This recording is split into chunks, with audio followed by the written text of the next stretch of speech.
Very good morning, all the students of 6th standard.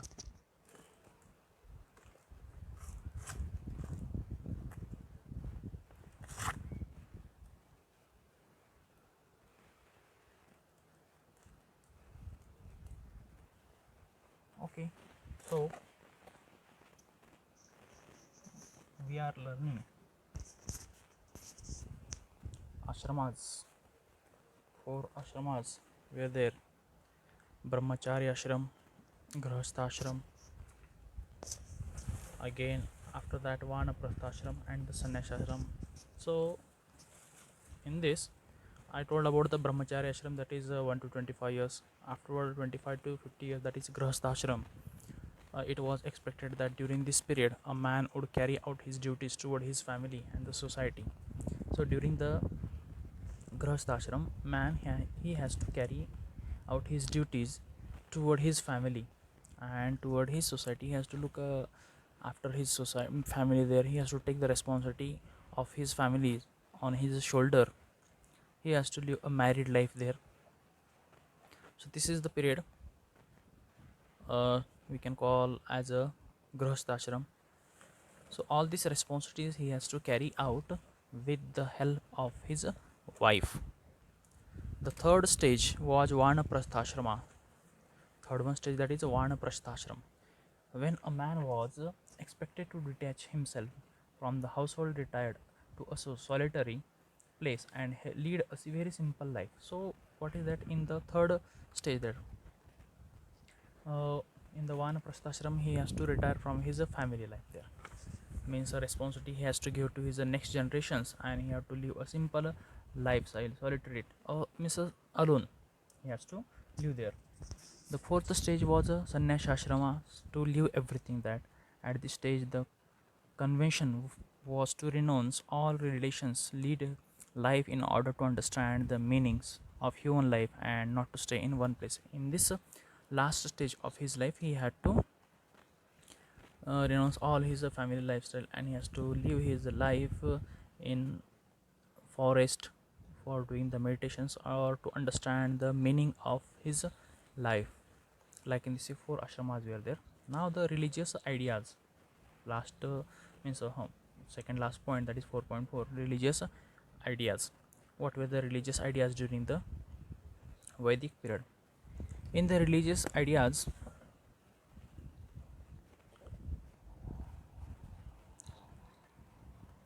of Vedic period, forces of nature such as the sun, wind, rain, lightning, storms, and rivers were given the form of deities. So, religious ideas were different in comparison of the present time. That time they consider, means what are the forces are here in present time: sun, wind, rain, nature. These forces were considered as the deities or the god, and they praise to these deities or the forces there. Vedic compositions pray them to become a life giving forces, and Vedic compositions also there along with this or attached with this. This Vedic composition also forced told them to be pray these deities there. The Vedic people put offering into the yajna fire to please them. They put offer into the yajnas fire they put into the yajnas there to offer these deities or to offer these god. Fire they put into the yajna there. These offering were called as a havi. So whatever they offer into yajna, that offer is also called as a havi. So during the time of yajna, havi is important, or to offer to the deities, it is into the fire, it is very important, so it is called as a havi. Yajna is act of offering havi into the fire, and yajna is also one act. What kind of act? It is one kind of act to offer in a fire into the havi, that something we have to offer to the god into the fire or into the havi. This is an important act during the time of yajna there. So whenever we are doing worshipping to the god, something we have to offer that. When we are performing yajna, at that time also we have to offer something into the fires. So it is one act there present time also. Now also if you are doing any kind of yajnas, pujas, and some at that time in a fire something we have to offer to the god, that to worship, to please these deities we have to offer. So it is one act. Later on these rules of the yajna became harder and harder. Later on what happened, that what are the rules are there of yajnas, these rules became harder and harder, that rules became very hard, that of yajna, that strictly more importance is there for the rules there of the yajna there. Since is there now, next point, that so these rules become harder, the importance of priests went on increasing. Along with that, importance of the priest, those who were the religious priests at the time, their importance in the life also become increased, that they got more and more importance in the society, because all the religious yajnas performing activities, these priests they were doing that, so their importance also start to be increased in the society there. So they got the more importance there in the society, and their status prestige also increase in the society. People in the Vedic people period had thought about how the natural phenomena occur during the Vedic civilization, or in the Vedic period. Those were people living that, they wonder about that, they always think, they always they always thought about that, how the natural phenomena occur, that means how the day and night occur, how the season changes continuously. They were always thinking about this, they always thought about this. Summer is followed by the rainy seasons. Vedic people they always think that how this occurs, that summer is followed by the rainy seasons, and it is followed by, and the rainy season followed by the winter, rainy season also followed by the winter there. So rainy season is followed by the winter seasons, like in this the situation is there. This is a regular cycle in nature, and this is the regular cycling